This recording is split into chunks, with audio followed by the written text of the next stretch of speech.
Relation बनाने का मन ही नहीं करता। दूध पिलाते समय तो प्रेग्नेंट नहीं हो सकते। 9 महीने का बच्चा गोदी में है और 4 महीने की प्रेगनेंसी यूट्रस में है। बच्चा गिराने की गोलियां ले लेते हैं लोग। डिलीवरी के बाद सभी कपल्स का एक कॉमन सवाल जो सबके मन में आता है पर हर कोई पूछता नहीं है, कई बार गलत सोर्स से जानकारी लेके गलती कर बैठते हैं, और वो है कि अपने पार्टनर के साथ आफ्टर डिलीवरी फिजिकल रिलेशन कब बना सकते हैं। क्या ब्लीडिंग चल रही है तो रिलेशन बनाना सेफ होता है? अगर आपने रिलेशन बनाया तो कहीं दोबारा प्रेगनेंसी तो नहीं हो जाएगी? किन बातों का ध्यान रखना है? ये सारी बातें हर कपल जानना चाहता है बट सही सोर्स पे नहीं पूछता और शर्मा शर्मी में गलतियां कर बैठते हैं। तो इसलिए आप गलती नहीं करें, उसके लिए मैं हूँ, आपके लिए ये वीडियो लेकर आई हूँ। तो इस वीडियो में हम डिटेल्स में बात करेंगे 5 इंपॉर्टेंट टॉपिक्स के बारे में। सबसे पहला कि डिलीवरी के बाद हीलिंग में कितना समय लगता है, कितना आपको गैप देना चाहिए। दूसरा, चाहे नॉर्मल डिलीवरी हो या सिजेरियन, कब रिलेशन बनाना सेफ है। जब आप after delivery first time relation बनाते हैं तो क्या प्रॉब्लम्स आ सकती हैं और किन बातों का स्पेसिफिकली ध्यान रखना है।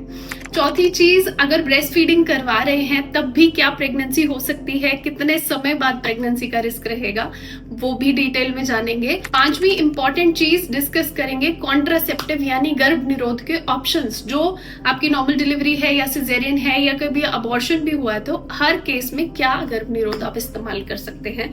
तो इन शॉर्ट सारी जानकारी बस एक वीडियो में। आपको बस एक काम करना है, वीडियो देखनी है एंड तक। किसी की डिलीवरी होने वाली है या अभी अभी हुई है तो वीडियो शेयर करना है और कमेंट्स में आपका प्यार दिखाना है। कुछ इंपॉर्टेंट पोस्ट डिलीवरी प्रोडक्ट्स जो आपके काम आ सकते हैं वो मैं यहाँ टैग कर दूंगी नीचे, आप देख लेना, it might be helpful for you. सबसे पहली बात, हीलिंग में कितना समय लगता है। डिलीवरी के बाद हीलिंग का जो ये जापे का फेज कहते हैं, ये 40 दिन, इसमें इतनी रिस्ट्रिक्शंस लगाई जाती हैं, ये मत करो वो मत करो। ये इतना इंपॉर्टेंट होता क्यों है आखिर?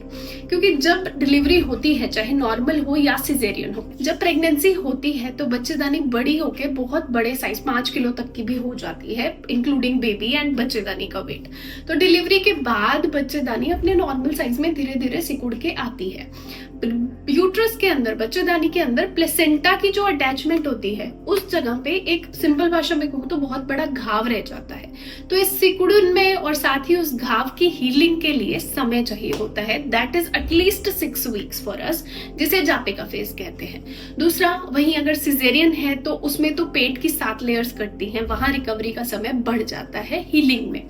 नॉर्मल डिलीवरी है तो भी नीचे पेरिनियल स्टिचेस आते हैं, पेरिनियल स्टिचेस नहीं भी हों तो यूट्रस की कॉन्ट्रैक्शन के लिए, साथ ही पेरिनियल हीलिंग के लिए ये समय बहुत इंपॉर्टेंट होता है। तो मिनिमम 6 वीक्स का समय लगता है इन सारे इवेंट्स के लिए, इसलिए ये जापे का फेज बहुत इंपॉर्टेंट है। यहाँ आप क्या खा रहे हैं, क्या पी रहे हैं, क्या कर रहे हैं, रिलेशन बना रहे हैं नहीं, हर चीज आपके लॉन्ग टर्म बॉडी की हेल्थ को अफेक्ट करती है। अब यूट्रस की कॉन्ट्रैक्शन के कारण डिलीवरी के बाद ब्लीडिंग कितने समय तक रहती है? तो नॉर्मली ब्लीडिंग जो है वो 3 से 6 हफ्ते तक रह सकती है, इंडिविजुअल केस पे डिपेंड करता है।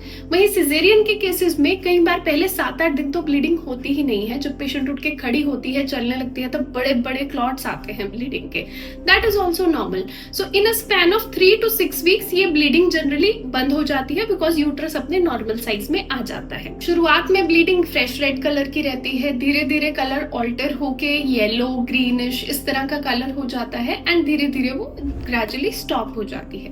कुछ लोगों को जस्ट नेक्स्ट मंथ से ही पीरियड्स आ जाते हैं तो दोबारा फ्रेश रेड ब्लीडिंग हो सकती है एंड कुछ लोगों को लैक्टेशनल एमिनोरिया के कारण 1-1 साल तक भी पीरियड्स नहीं आते हैं। तो अब सबसे जरूरी सवाल का जवाब, तो रिलेशन कब बना सकते हैं आफ्टर डिलीवरी? तो चाहे नॉर्मल हो या सिजेरियन डिलीवरी हो, दोनों ही केस में जब तक ब्लीडिंग है यानी कि एटलीस्ट 6 वीक्स तक आपको रिलेशन बनाना अवॉइड करना चाहिए। ये मिनिमम पीरियड है, मिनिमम 6 वीक्स तक आपको अवॉइड करना चाहिए। उसके बाद भी अगर आपको लगता है कि स्टिचेस में पेन है, अभी भी फाउल स्मेलिंग डिस्चार्ज आ रहा है, या फिर आपको रेडीनेस, इमोशनल रेडीनेस नहीं लग रही है, आप फिजिकली टायर्ड फील कर रहे हैं, पेशेंट को फीवर आ रहा है, तो ये सारी चीजें इन्फेक्शन के लक्षण हो सकते हैं। तो इस समय में बेटर होगा कि आप चेकअप करें, रिलेशन बनाना अवॉइड करें।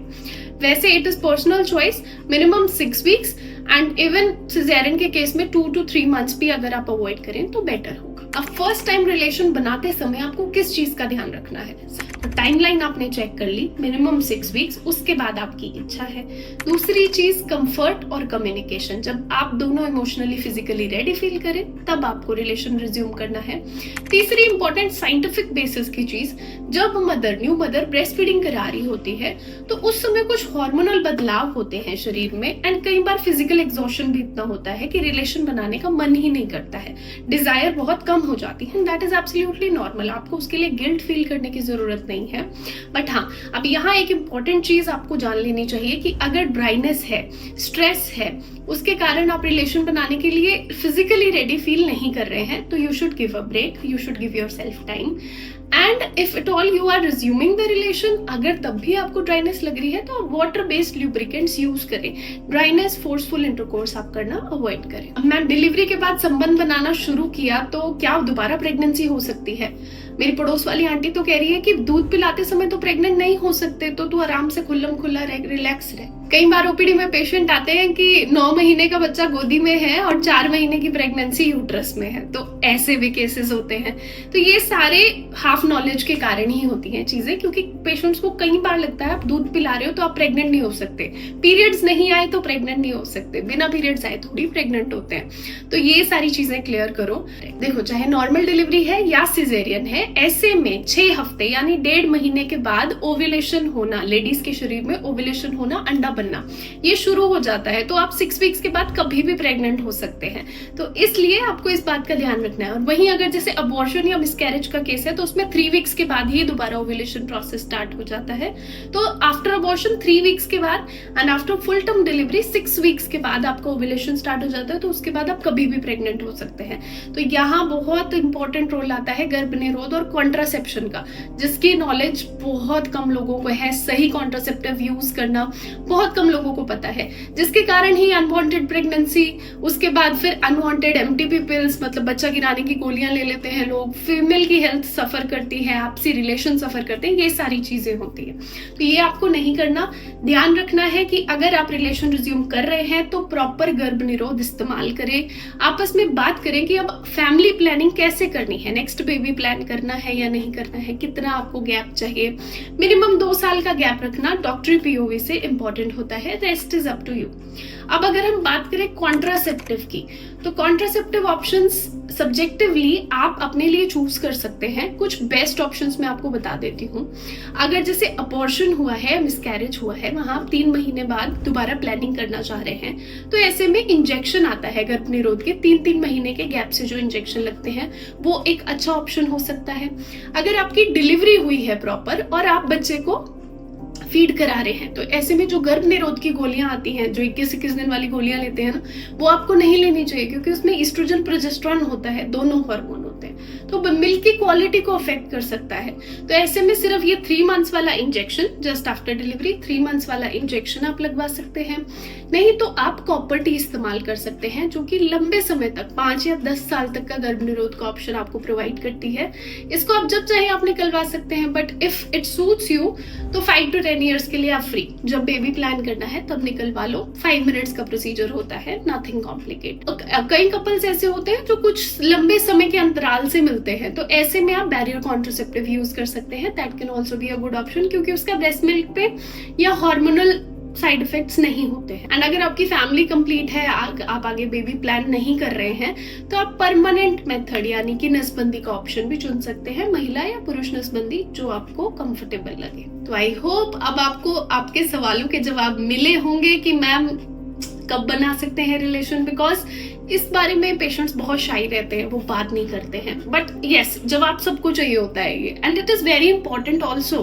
तो वीडियो अच्छा लगा हो तो कमेंट्स में बता देना, और कुछ भी फीडबैक हो, जिन लोगों को जानते हो उनके लिए वीडियो यूजफुल हो सकता है, तो उनको शेयर जरूर कर देना।